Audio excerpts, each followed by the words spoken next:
Allora, non fermarti, fermati, vediamo, guardami, sentimi, cosa sento, dove trovo la forza di continuare, che mi dà la vita, chi vive con me in casa mia, in noi famiglia nuova, chi vuole condividere con me un sacco di risate a crepapelle, di ironia, del fastidio che creò per innata intelligenza.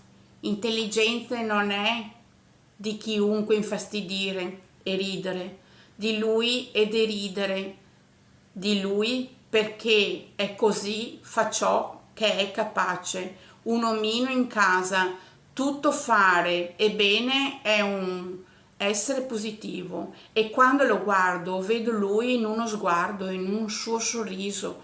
Voglio ma non posso, non so chi è.